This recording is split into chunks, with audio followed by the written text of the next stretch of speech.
കാലിക്കറ്റിൽ വെച്ചിട്ട് 14-ാം തീയതി വാലന്റൈൻസ് ഡേയുടെ പ്രോഗ്രാം ഉണ്ടായിരുന്നു. അത് കഴിഞ്ഞ് നേരെ നമ്മൾ പോയത് കുറ്റ്യാടിയിലേക്കാണ്. പ്രീതി സിൽക്സിൻ്റെ ഇനോഗ്രേഷനാണ്.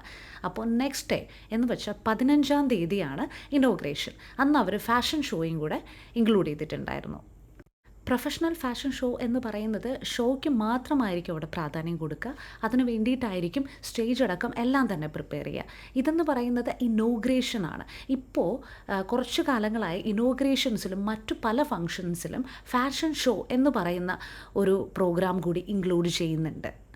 ഫാഷൻ ഷോസിന് വേണ്ടി മാത്രം ചെയ്യുന്ന സ്റ്റേജുകളുണ്ട്. അതെന്ന് പറയുന്നത് പ്രോപ്പറായിരിക്കും. നമുക്ക് ഹീലിട്ട് വാക്ക് ചെയ്യാൻ കംഫർട്ടബിളായിട്ടുള്ള രീതിയിൽ തന്നെയാണ് അവർ ചെയ്യുന്നത്. ഇനോഗ്രേഷൻ എന്ന് പറയുമ്പോഴത്തേക്കും നമ്മുടെ ഫാഷൻ ഷോ അല്ലാതെ ചിലപ്പോൾ മ്യൂസിക് ഉണ്ടായിരിക്കാം, ഡാൻസേഴ്സിൻ്റെ പ്രോഗ്രാം ഉണ്ടായിരിക്കാം. അപ്പോൾ അവർ സ്റ്റേജ് കെട്ടുമ്പോഴത്തേക്കും ഈ പറയുന്നത് പോലെ ഏറ്റക്കുറച്ചിലുകൾ ഉണ്ടാവാം. ബാലൻസ് ആയിട്ടുള്ള ഒരു സ്ട്രെയിറ്റ് ആയിട്ടുള്ള ഒരു ഫ്ലോർ ആയിരിക്കില്ല. സോ ഹീൽസ് ഇട്ട് നമ്മൾ വാക്ക് ചെയ്യുന്ന സമയത്ത് നമ്മൾ മാക്സിമം ചെറിയ ഹീൽസൊക്കെയാണ് യൂസ് ചെയ്യാറ്. വലിയ ഹീൽസ് കുറവാണ്. കാരണം അത് നമ്മുടെ കാലിൻ്റെ ലിഗമെൻറ്റിനെയൊക്കെ ഇഞ്ചുറി ഉണ്ടാവാനുള്ള ചാൻസസ് കൂടുതലാണ്. ഇതെൻ്റെ അഭിപ്രായമാണ് കേട്ടോ. It's not about budget. ഇത് ബഡ്ജറ്റിൻ്റെ അല്ല. നമുക്കൊരു സ്റ്റേജിൻ്റെ വർക്ക് തന്നാൽ നമ്മൾ അത് ഏത് പ്രോഗ്രാമാണ് അവിടെ നടക്കുന്നത് എന്നുള്ളതല്ല, സ്റ്റേജ് പ്രോപ്പറായിട്ട് അത് കെട്ടണം. അതിൻ്റെ അലയൻസ് എപ്പോഴും കറക്റ്റായിരിക്കണം. പറയാൻ പറ്റില്ല. ഹീൽസ് എല്ലാം നോർമൽ ചപ്പലാണ് ഇടുന്നെങ്കിൽ പോലും തെന്നി വീഴാനുള്ള ചാൻസ് ഭയങ്കര കൂടുതലാണ് സ്റ്റേജിൻ്റെ ആ ഒരു അലയൻസ് പ്രോപ്പർ അല്ലെങ്കിൽ. ഇനോഗ്രേഷൻസ് ഇങ്ങനെയുള്ള ഫങ്ഷൻ്റെയൊക്കെ ഷോസ് വരുമ്പോൾ പണ്ടത്തേക്കാളും ഇപ്പോൾ ഫാർ ബെറ്റർ ആട്ടോ. കുറച്ചും കൂടെ ഇമ്പ്രൂവ് ചെയ്യാനുണ്ട്. ഞാൻ പറയുന്നത് സ്റ്റേജിൻ്റെ കാര്യം മാത്രമാണ്, എല്ലാവർക്കും വേണ്ടിയിട്ടാണ് പറയുന്നത്. സോ അങ്ങനെ ഞാൻ കുറച്ച് ഡൗൺ ആയിരുന്നു. ചേട്ടനോട് കുറച്ച് നേരമൊക്കെ സംസാരിച്ചൊക്കെ കഴിഞ്ഞപ്പോൾ ഓക്കെ. അപ്പോൾ പോയി ഉറങ്ങട്ടെ. നാളെ രാവിലെ പോയാൽ ഡ്രസ്സിൻ്റെ ഫിറ്റിങ്സ് ഉണ്ടാവും. ഒരൊറ്റ ദിവസം തന്നെ എല്ലാം കൂടെ തീർക്കുക. അപ്പോൾ ഫിറ്റിങ്സ് കഴിഞ്ഞ ഉടനെ തന്നെ കൊറിയോസ് ചെയ്യാനായിട്ട് സ്റ്റേജിലോട്ട് പോകുന്നു. കൊറിയോ പ്രാക്ടീസ് ചെയ്ത് കഴിഞ്ഞുകൊണ്ട് ഫുഡ് കഴിക്കുന്നു. ഫുഡ് കഴിച്ച് വന്ന് വീണ്ടും വേണമെങ്കിൽ കൊറിയോ പ്രാക്ടീസ് ചെയ്യാതിരിക്കാം, ഡിപ്പെൻസ് ആണ് കേട്ടോ. ലേറ്റൊക്കെ ഓക്കെ വീണ്ടും ചെയ്യുന്നു. പിന്നെ പോയിട്ട് ഒരു ചായ കിട്ടിയാൽ നമ്മൾ അതും കൂടെ കുടിച്ചിട്ട്, ചായ ചിലപ്പോൾ മേക്കപ്പ് ചെയ്തുകൊണ്ടിരിക്കുമ്പോഴായിരിക്കും വരുന്നത്. അത് കഴിഞ്ഞ് നേരെ മേക്കപ്പ് ചെയ്യാൻ പോകുന്നു. മേക്കപ്പ് ചെയ്ത് കഴിഞ്ഞ് വന്ന ഉടനെ തന്നെ കോസ്റ്റ്യൂം ഇടുന്നു, കയറുന്നു. അത് കഴിഞ്ഞ് ഞാൻ ടിക്കറ്റ് ബുക്ക് ചെയ്തിട്ടുണ്ട്. തിരിച്ച് പെട്ടെന്ന് കാലിക്കറ്റോട്ട് വിട്ടാലേ ആ ട്രെയിനും കിട്ടുള്ളൂ. അത് കൺഫേം ആയെന്ന് അറിഞ്ഞു കേട്ടോ. ക്യാൻസൽ ആവുകയാണെങ്കിൽ പിന്നെ ഞാൻ അവിടെ പോയിട്ട് ട്രെയിനിൽ കയറിയിട്ട് കൺവേർട്ട് ചെയ്യണം. ഹലോ മലയാളീസ്.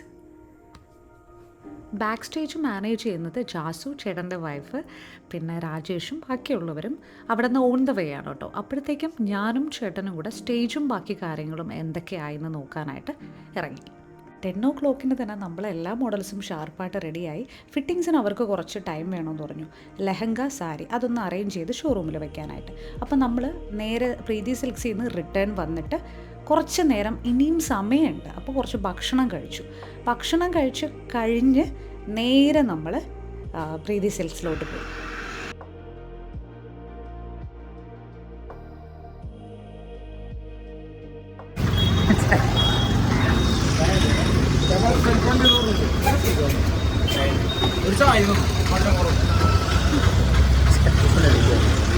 ഉണ്ടോ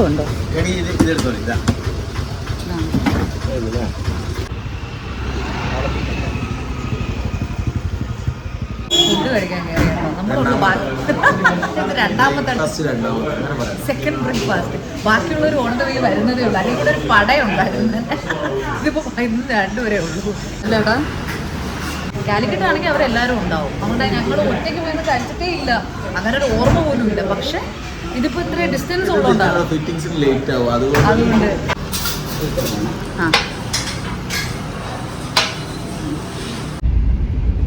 ആക്ച്വലി ഇപ്പോൾ ഒരു 9 വർഷമായി ചേട്ടന് ഒരു അസിസ്റ്റൻസും ചേട്ടൻ്റെതായ ടീമും ഉണ്ട് അല്ലേ. അപ്പം അവർ വരാൻ ഡിലേ ആയി. പിന്നെ ചേട്ടൻ എന്നെ ഒരു വിശ്വസിക്കാൻ തുടങ്ങാൻ തന്നെ വർഷങ്ങളെടുത്തു ഇല്ലേ. പെട്ടെന്ന് ഒരു ദിവസം കൊണ്ട് വന്ന ഒരു ട്രസ്റ്റ് അല്ല അത്. അപ്പോൾ സഡൻലി അത് ഉണ്ടാവൂല അല്ലേ ഏട്ടാ, എന്താ അഭിപ്രായം അല്ലേ? നമ്മളൊരു ടീം നമുക്ക് എപ്പോഴും വിളിച്ചാൽ അവൈലബിൾ ആവുന്ന, അല്ലെങ്കിൽ നമ്മളെപ്പോഴും വിളിക്കാൻ ഇഷ്ടപ്പെടുന്ന ഒരു ടീം സെപ്പറേറ്റ് തന്നെയായിരിക്കും. നമുക്ക് നമ്മളെപ്പോൾ വിളിച്ചാലും ഓടിയെത്തുന്ന ഒരു ടീമുണ്ടാവും. ആഫ്റ്റർ ലോങ് ടൈം അല്ലേടാ നമ്മൾ കാണുന്നത്. ഒരു വർഷങ്ങളായി ഞാനിവിടെ കാണുന്നത്. കാരണം നമ്മൾ ബാംഗ്ലൂർ പോയിട്ട് ഇവിടെ വന്നു, പക്ഷെ നമ്മൾ രണ്ടുപേരും ഒന്നിച്ച് വരുന്ന ഷോസ് ഇല്ലാണ്ടായി, ഭയങ്കരമായിട്ട് കുറവായിപ്പോയി. അപ്പോൾ I M so happy to see നമ്മളായിരുന്നു കമ്പനി. എനിക്ക് നമ്മളെ ചേച്ചിയെക്കാളും ഞാനും ഉള്ളതാണ് കമ്പനി അല്ലേ. നമ്മൾ സംസാരിക്കും, കുറേ ടൈമൊക്കെ ഇരുന്നിട്ടുണ്ട്, സംസാരിച്ചിട്ടുണ്ട്, കുറേ ആയി കണ്ടിട്ട്. I M so happy to see. ഞാൻ അവളുടെ അടുത്ത് ചോദിച്ചു നീ എവിടെ, അപ്പോൾ അവൾ പറഞ്ഞു അവള് പിന്നെ ഓരോ തിരക്കും, പിന്നെ അതുപോലെ നമ്മളുണ്ടാവുന്ന ആ ഷോയിൽ ചിലപ്പോൾ നീ ഉണ്ടാവണമെന്നില്ല. അതിപ്പം നമുക്കൊന്നും പറയാൻ പറ്റില്ല. ഈ ഇൻഡസ്ട്രിയിൽ ഒരു കാര്യം എന്ന് പറയുന്നത് നമുക്ക് ആഗ്രഹിക്കുന്നുണ്ടായിരിക്കും നമ്മൾ സുഹൃത്തുക്കൾ തമ്മിൽ ഷോ ചെയ്യാൻ, പക്ഷെ കൊറിയോഗ്രാഫറും ആലോചിക്കണം. കൊറിയോഗ്രാഫറിന് അത് തോന്നണം. അത് തോന്നാത്ത സ്ഥിതിക്ക് നമ്മൾ ഒന്നിക്കുന്നത് വളരെ കുറവായിരിക്കും.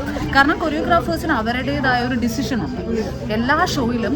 ഇപ്പം ഞാനും ഇവിടെ ഒന്നിച്ചുണ്ടാവണമെന്നില്ല. ചിലപ്പോൾ ഇന്ന് ഞാനും ഇവിടെ ഉണ്ടെങ്കിൽ നാളെ വേറൊരാൾ വരും നമ്മളുമായിട്ടായിരിക്കും. അപ്പം ഇവിടെ ഒരു കമ്മ്യൂണിക്കേഷൻ ക്രിയേറ്റ് ചെയ്യുക എന്ന് പറയുന്നത് വല്ലപ്പോഴും കാണുമ്പോൾ നമ്മൾ വീണ്ടും സംസാരിക്കും എന്നല്ലാതെ ഒരു മോഡൽ, രണ്ട് മോഡൽസ് എപ്പോഴും ഒരു ഷോയിൽ ഉണ്ടാവണം എന്നുള്ളതില്ല, ഉണ്ടാവണമെന്നില്ല. ബട്ട് ബൈ ചാൻസ് വരും, വരാതിരിക്കും. ലെറ്റ് സി അല്ലേ. അത്ര തന്നെ 9 വർഷമായിട്ട് എനിക്കൊന്ന് 5 വർഷത്തിൽ കൂടുതലായി. 5 3 ഒക്കെ ആയെന്ന് തോന്നുന്നു. അല്ല 5 ആയടാ.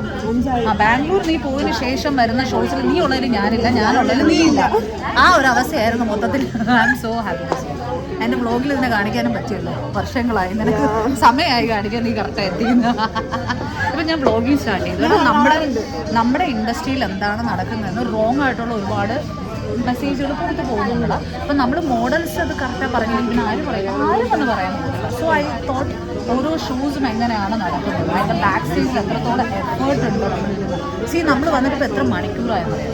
നമ്മൾ ചിലപ്പോൾ ഫിറ്റിങ്സിന് മണിക്കൂറുകളോളം വെയിറ്റ് ചെയ്യേണ്ടി വരും. സോ മോഡൽസ് യെസ്, അവരും അത് മനസ്സിലാക്കണം. We getting the proper respect for show, because ഷൂജറിൻ്റെ ഷോസ് അത്രയും സ്റ്റാൻഡേർഡ് ഉള്ള ഷോ തന്നെയാണ്.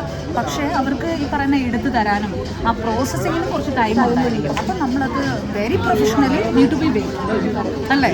നമ്മൾ കുറച്ച് ഡ്രൈ ഔട്ട് ആവും, നമുക്കൊരു മൂഡ് സ്വിങ്സ് ഒരുപാട് ഉണ്ടാവുന്ന ഒരു ഫീൽഡാണ്. ഭയങ്കരമായിട്ട് മൂഡ് സ്വിങ്സ് ഉണ്ടാവും. പക്ഷെ നമ്മൾ ആ പേഷ്യൻസും ആ പ്രൊഫഷണാലിറ്റിയാണ് നമ്മളെ മുന്നോട്ട് കൊണ്ടുപോകാനായിട്ട് ഹെൽപ്പ് ചെയ്യുന്നത്. അപ്പോൾ ശരി, ബാക്കിയുള്ളത് വഴിയെ കാണാം. ഫിറ്റിങ്സിന് വേണ്ടി സ്പെഷ്യലായിട്ടൊരു സ്പേസും ഓൾറെഡി കോസ്റ്റ്യൂം ഹാങ് ചെയ്തിട്ടും ഉണ്ടായിരിക്കണം. ഫിറ്റിങ്സിന് വേണ്ടി സെപ്പറേറ്റ് ഒരു സ്പേസ് തന്നെ വേണം. കൊറിയോഗ്രാഫർ വരുമ്പോൾ അവിടെ ഡിസൈനറും ഓൾറെഡി ഉണ്ടായിരിക്കണം. ഫിറ്റിങ്സിന് അങ്ങനെയാണ് ഒരു ഏത് പ്ലേസിൽ ഫാഷൻ ഷോ നടക്കുമ്പോഴും അവർ അലോട്ട് ചെയ്ത് തരുന്നത്. ഇത് പുതിയ ഇനോഗ്രേഷനാണ്. ഇവിടെ വർക്ക് ചെയ്യുന്ന എല്ലാ സ്റ്റാഫുകളും പുതിയ ആളുകളാണ്. അവർക്ക് ഫാഷൻ ഷോയെ പറ്റി ഒന്നും അറിയില്ല. പുതിയ ആളുകളല്ലേ, അതുകൊണ്ട് കുറച്ച് കൂടുതൽ സമയം അവരത് എടുത്തു അതൊന്ന് അഡാപ്റ്റ് ചെയ്യാനും മനസ്സിലാക്കാനും വേണ്ടിയിട്ട്. ടെക്സ്റ്റൈൽസുകളും മറ്റ് ഇനോഗ്രേഷൻസിനും ഫാഷൻ ഷോ ഇപ്പോൾ ഇൻക്ലൂഡ് ചെയ്ത് തുടങ്ങിയിട്ടുണ്ട്. വളരെ സന്തോഷമുള്ളൊരു കാര്യമാണ്. പക്ഷേ അവിടെ വേണ്ട പ്രധാനപ്പെട്ട ഒരു കാര്യം എന്ന് പറയുന്നത് ഒരു ട്രയൽ റൂം ഉണ്ടായിരിക്കണം. അവിടെ ഹാങ്ങേഴ്സ് ഉണ്ടായിരിക്കണം, ചെയർ ഉണ്ടായിരിക്കണം.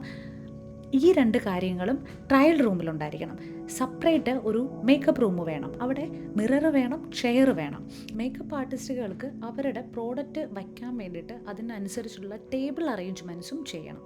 ഇതെല്ലാം തന്നെ കോർഡിനേറ്റ് ചെയ്യുന്നത് ആരാണോ അവർ പ്രോപ്പറായിട്ട് മോഡൽസ് വരുന്നതിന് മുന്നേ ഫിറ്റിംഗ് ഡേയിൽ അവിടെ കറക്റ്റ് ചെയ്യേണ്ട കാര്യങ്ങളാണ്. ഫസ്റ്റ് റൗണ്ടായ സാരി റൗണ്ട് ടെക്സ്റ്റൈൽസിൻ്റെ അകത്ത് വെച്ച് തന്നെ ഷൂട്ട് മാത്രമായിരുന്നു ഉണ്ടായിരുന്നത്. അത് ഫിനിഷ് ചെയ്തതിന് ശേഷം ഏകദേശം ഒരു മണിക്കൂർ നമ്മൾ സിംഗറായ ഹനാനെ വെയിറ്റ് ചെയ്യായിരുന്നു. സെക്കൻഡ് റൗണ്ടായ ലെഹങ്ക റൗണ്ടിൻ്റെ ലാസ്റ്റ് ഹനാൻ നമ്മുടെ കൂടെ വരുന്നുണ്ട് ഷോ സ്റ്റോപ്പറായിട്ട്. അതിനുശേഷം അതേ സ്റ്റേജിൽ തന്നെ ഹനാൻ കണ്ടിന്യൂ ചെയ്തിട്ട് പാട്ട് പാടുകയാണ്. പ്രൊഫഷണൽ ഷോസിൽ ഒരു ഷോ സ്റ്റോപ്പർ അല്ല ഉണ്ടാവാറ്, ഒന്നിൽ കൂടുതലുണ്ടാവും. ഇപ്പോൾ ഇനോഗ്രേഷൻസിലൊക്കെ മോസ്റ്റ്ലി ഒരാൾ അല്ലെങ്കിൽ മാക്സിമം 2 പേരെയാണ് വിളിക്കാറ്. അതുകൊണ്ട് തന്നെ ഇപ്രാവശ്യം കോസ്റ്റ്യൂം 2 റൗണ്ട്സാണ് ഉണ്ടായിരുന്നത്. ലാസ്റ്റ് റൗണ്ടായ ലെഹങ്ക മാത്രമാണ് സ്റ്റേജിൽ വാക്ക് ചെയ്തത്. കുറച്ച് വർഷങ്ങളായിട്ട് ഞാൻ സെപ്പറേറ്റ് ഫോട്ടോഗ്രാഫറിനെ വിളിക്കും. കാരണം എന്താണെന്ന് വെച്ചാൽ ഇപ്പോൾ ഫോട്ടോ എടുക്കുന്നത് ഒരു എൻറ്റയർ ടീമിനായിരിക്കും ഏൽപ്പിച്ചിരിക്കുന്നത്. അപ്പോൾ അവരെ കയ്യിൽ നിന്ന് നമുക്ക് ചിലപ്പോൾ നമ്മുടെ ഇൻഡിവിജ്വൽ ഷോട്ട്സ് ഒന്നും കിട്ടണമെന്നില്ല. സോഷ്യൽ മീഡിയയിൽ നമുക്ക് അപ്ലോഡ് ചെയ്യണമെങ്കിൽ തീർച്ചയായിട്ടും പിക്ചേഴ്സും വീഡിയോസും പ്രോപ്പറായിട്ട് ആവശ്യമാണ്. വളരെ സന്തോഷമുള്ളൊരു കാര്യമാണ്. ഇനോഗ്രേഷൻസ് നമ്മുടെ കേരളത്തിൻ്റെ നാനാ ഭാഗങ്ങളിലും ഉണ്ടാകുന്നുണ്ട്. പക്ഷേ നമുക്ക് ഫോട്ടോഗ്രാഫേഴ്സിനെ എല്ലായിടത്തും കിട്ടാനായിട്ട് പാടാണ്. ഫോട്ടോഗ്രാഫർ എത്താൻ കുറച്ച് ലേറ്റായി. പിന്നെ ഷോയും കുറച്ചും കൂടെ ഒന്ന് നേരത്തെയാണ് സ്റ്റാർട്ട് ചെയ്തത്. ഫസ്റ്റത്തെ റൗണ്ട് ടെക്സ്റ്റൈൽസിൻ്റെ അകത്ത് വെച്ചാണല്ലോ എടുത്തത്. അത് ക്യാപ്ചർ ചെയ്യാൻ പറ്റിയില്ല. സ്റ്റേജിലുള്ള ഫുട്ടേജ് മാത്രമാണ് കിട്ടിയത്. എല്ലാം കഴിഞ്ഞ ഉടനെ തന്നെ ഹോട്ടലിൽ പോയി ഡ്രസ്സൊക്കെ ഒന്ന് ചേഞ്ച് ചെയ്ത് ബാഗൊക്കെ പാക്ക് ചെയ്ത് ശിബുച്ചേൻ്റെ വണ്ടിയിൽ ഞങ്ങൾ കയറി. ബാക്കിയുള്ള ഇൻഡിവിജ്വലായിട്ട് വന്നവർ അല്ലാതെ തന്നെ പോയിട്ടോ, കാറിലൊക്കെ വന്നവരുണ്ടായിരുന്നു. ശരിക്കും പറഞ്ഞാൽ എനിക്ക് നല്ല വിശപ്പുണ്ടായിരുന്നു. ഫാഷൻ ഷോസ് കഴിഞ്ഞ ഉടനെ തന്നെ ഭക്ഷണം കിട്ടുമ്പോൾ സ്വർഗത്തിൽ നിൽക്കുന്ന ഒരു ഫീലാണ് കേട്ടോ എനിക്ക്. I feel I M in the heaven. അത്രയ്ക്ക് വിശപ്പുണ്ടായിരിക്കും, നല്ല ടയർഡും ആയിരിക്കും. കൊച്ചിയിലോട്ട് പോകാനായിട്ട് ഞാനായിരുന്നു ഉണ്ടായിരുന്നത്. അപ്പോൾ റെയിൽവേ സ്റ്റേഷനിൽ ചേട്ടനും ജാസും കൂടെ കൊണ്ടാക്കി. അവിടെ നിന്ന് ഞാനിപ്പോൾ ട്രെയിനിന് വെയിറ്റ് ചെയ്യാണ് കേട്ടോ. ടിക്കറ്റ് റിട്ടേൺ ഞാൻ ബുക്ക് ചെയ്തിരുന്നു, പക്ഷെ അത് കൺഫേം ആയില്ല. പിന്നെ ഞാൻ എന്താ ചെയ്തതെന്ന് വെച്ചാൽ ട്രെയിനിൽ കയറിയിട്ട് തേർഡ് എ സിയിൽ കയറിയിട്ട് കൺവേർട്ട് ചെയ്തു. ഭാഗ്യത്തിന് കിട്ടി കേട്ടോ. As a model our responsibility നമുക്ക് എന്ത് കോസ്റ്റ്യൂംസ് ആണോ തന്നിട്ടുള്ളത് അത് പ്രോപ്പറായിട്ട് ഏൽപ്പിക്കുക എന്നുള്ളത്. അത് കൊടുത്തു കഴിഞ്ഞതിന് ശേഷം നേരെ നമ്മൾ ഹോട്ടലിലേക്കാണ് പോയത്. അവിടെ ചെന്നിട്ട് ഞാൻ എൻ്റെ ഫേസ് ഒന്ന് വൈബ്സ് വെച്ചൊന്ന് ക്ലീൻ ചെയ്തു. ലിപ്പും ഐയും ഒക്കെ ചെയ്യണമെങ്കിൽ തീർച്ചയായിട്ടും മേക്കപ്പ് റിമൂവർ ലോഷൻ എടുത്ത് ടൈം എടുത്ത് തന്നെ ക്ലീൻ ചെയ്യണം. ഞാനൊരു കാര്യം ചെയ്യാൻ സ്റ്റാർട്ട് ചെയ്താൽ അതെനിക്ക് പ്രോപ്പറായിട്ട് ഫിനിഷ് ചെയ്യണം. ട്രെയിനിൽ കയറി കഴിഞ്ഞപ്പോൾ സത്യം പറയാലോ എനിക്ക് നല്ല ടയർഡ്നെസ് ഉണ്ടായിരുന്നു. അതുകൊണ്ട് ഞാൻ പിന്നെ വീട്ടിൽ എത്തിയതിന് ശേഷമാണ് എല്ലാം റിമൂവ് ചെയ്തത്. അറ്റ് ദി എൻഡ് നമ്മളെല്ലാവരും ഹ്യൂമൻസാണ്. ചില സമയത്ത് ടയർഡ്നെസ് കാരണം ഇത് നടക്കും, ഇങ്ങനെ സംഭവിക്കും. മെജോറിറ്റി ഓഫ് ദ ഷോ കഴിഞ്ഞാലും ട്രെയിനിലാണെങ്കിലും അല്ലെങ്കിൽ ഈ പറയുന്ന റൂമിൽ നിന്നാണെങ്കിലും ഫുൾ മേക്കപ്പ് റിമൂവ് ചെയ്യാതെ വരാത്ത ഒരാളാണ് ഞാൻ കംഫർട്ടബിളേ അല്ല.